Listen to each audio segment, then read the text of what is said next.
I had that one question from Sixth Hour. It says, what happens if you don't request an absentee or mail-in ballot? So you think you're gonna vote in person, but then you get quarantined right before the election. Would they not get to vote? And would that be considered voter suppression? She wanted to know. We actually had that happen in August. We actually had a voter call us and ask, what would we do if this happened? Basically what we're gonna do is that if somebody is quote unquote quarantined, that's why we're offering the curbside voting. The day of election, it's gonna be a lot tougher because we cannot allow people to vote in our office. So if you were quarantined before that time frame in order to get that absentee, we'll have a bipartisan team come down, masked up, gloves, face shields, and we're gonna let everybody vote that is able to vote during that process. But that actually did happen to us in August. So, but that is a great question. Are y'all excited to vote in another year, or is it, yeah? So what all do you think is, all elections are important. I have my own personal opinion on which one's the most important. You guys have an opinion on, because like this year we had 4 elections. We had a presidential primary, we had a general, we had another primary in August, and then we'll have the general in November. Is there any election that you think is going to be more important than another? You think they're all important? You got Mason. Which one? You say all of them? Yeah, I don't know. They're all about the same. They're all about the same. I personally think the April election is the most important. And why is that? Because that actually impacts everything local. The April election is when you have your school board races, your mayor races, your aldermanic races, your fire board, ambulance boards, anything that impacts you locally. And they say politics are all local. Well, that's where it's going to impact you the most. That's also a lot of times where you see schools looking for sales tax or bond issues. The same way with fire and ambulance districts as well. That's why I think April is the most important. And it's unfortunately the lowest turnout of all of them. So let's just take this 7% that we had in the last election. St. Clair School District had a bond issue on their ballot. 500, and I think it was 546 people actually voted total on it. So out of a district of about 26,000 people, 545 people dictated what's going to happen to that district. So that is, to me, just amazing that we allow stuff like that. So when we say your voice needs to be heard, it needs to be heard at all elections, not just the November one, because that's the presidential one. So, what else can I answer for you? Is everything as clear as mud, I guess? Is it? Do you guys have any other questions about voter registration or elections? Or we've just gotten started on stuff. So I know you were talking earlier about primaries and all that. We'll start going over some of that probably in about 2 weeks. So right now, really all we've went over is the 19th Amendment, because it was the 100-year anniversary of that. We've went over Common Good. We've done some Martin Luther King Jr. letter from Birmingham jail, and then we've just got on this. So. Okay. So when you get to see the sample ballot, as soon as we get the ballots, we'll have the sample ballots. Those can be up on our website. I know that for you all, Facebook is probably like the grandpa of stuff because of all the other stuff that's out there, but it's a good source for us, for seniors. So if you know somebody, we do have a Facebook page. We put a lot of information out there. It's Franklin County Clerk, Missouri. And if you all want to like it, that'd be great. I understand, my kids are all into the Snapchat and whatever it is that they do. But Facebook works well for us. So Snapchat a little too now, is that what I heard? Oh, okay. I think like I it's said, still... I have no idea on that. And also, you can go to our Franklin County website. It's franklinmo.org. And there's lots of questions on there, a lot of things, information that will help you. If nothing else, give you questions. So, give you some numbers. In 2018, we had 3,700 people that registered online for voting.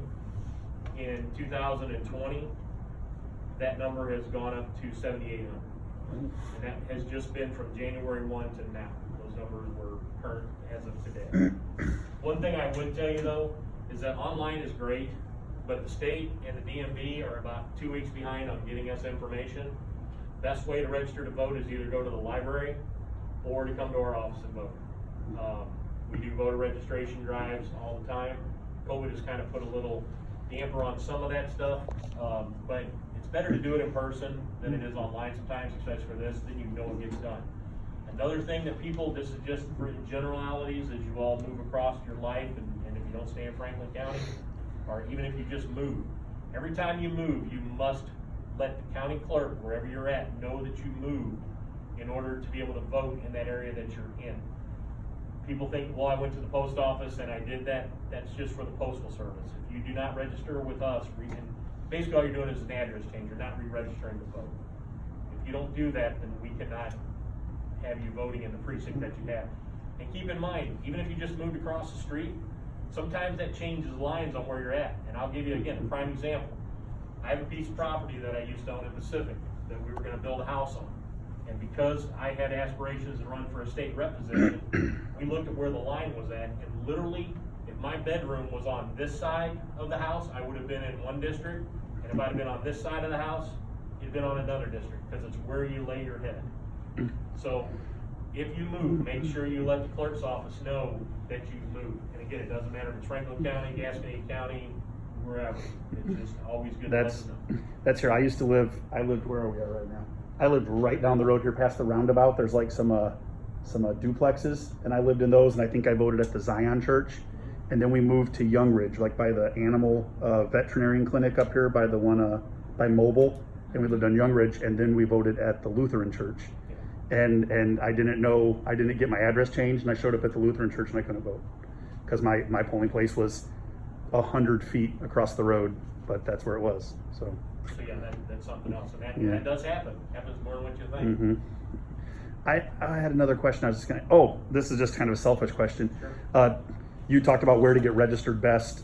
My son just got registered when getting his license renewed. Yes. Is that an okay way to do it? Or it is, but the DMV is just like going to the Secretary of State's office. We'll get it in about 2 it could weeks. be okay. And if is there a way to check if I got like a postcard in the mail that said like check your registration to make sure it's right? It went to some website and it came back and it said the address is wrong. So I don't know if they typed it in wrong. So I'm wondering like what should he do to make sure he can vote? Call our office. Call you guys? That's Okay. going to be the best way is always call the office. I will tell you that during this time frame, and I did not receive it, but Daphne actually got a letter on this, is that everybody's getting inundated with registering to vote. Are you registered? And it's not just necessarily the parties that are doing it. There's a voting.org or something company that's doing this stuff too. That's cool. And we get a lot of calls about that too. Our office does not send that stuff out. These are coming from people that are basically, as I'm going to call it, phishing, because one of them that was addressed to one of the gals in the office said, "Congratulations on being a new voter." Well, it was just her and her husband, and they've been voting for 20 years, so they're just phishing. North Carolina actually put out something, because I got called on this because President Trump's picture was on it. And by law, we're not allowed, we have to be bipartisan on this whole thing, and we cannot put out anything that has one party over the other. It all has to be neutral.